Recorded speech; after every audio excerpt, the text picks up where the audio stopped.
Votre histoire est plus douloureuse que votre destinée. Shalom bien-aimé dans le Seigneur. Notre méditation du jour s'intitule « Votre histoire est plus douloureuse que votre destinée ». Tu vois notre texte en Josué 6, 22 qui nous dit ceci. Jésus dit aux deux hommes qui avaient exploré le pays, « Entrez dans la maison de la femme prostituée et faites-en sortir cette femme et tout ce qui lui appartient comme vous le lui avez juré. » Alléluia.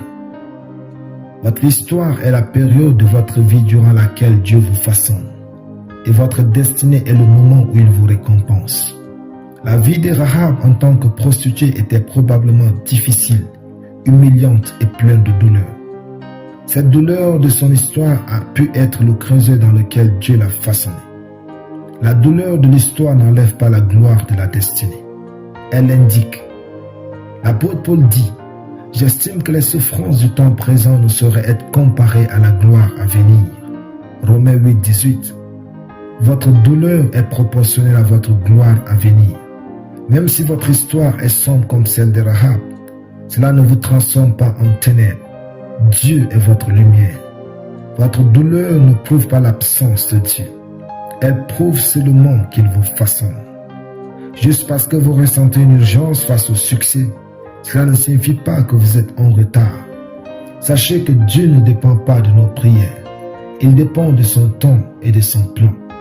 La foi n'est jamais engendrée dans le confort.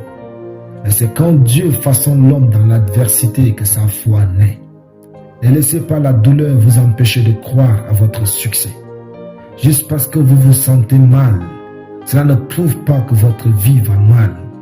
En effet, juste parce que vous souffrez du paludisme, cela ne fait pas de vous le paludisme.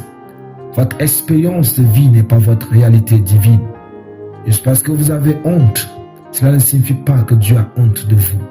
Sortez de votre honte et saisissez la grâce de Dieu comme Rahab.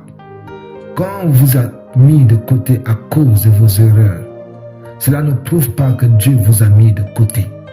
La famille de Rahab vivait éloignée d'elle, mais quand Dieu a enclenché le processus de sa destinée, elle a réuni tout le monde chez elle pour une vie meilleure. Il ne faut pas faire de son histoire un sujet de rancune, même s'il y a de la douleur. Si vous gardez de la douleur en vous, Dieu ne peut pas vous faire confiance. Au fond, chacun de nous est un travail en cours, une promesse divine en devenir. Alléluia. Prions.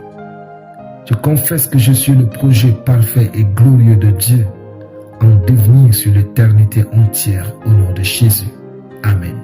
La lecture biblique en une année, Sophonie. Soyez bénis.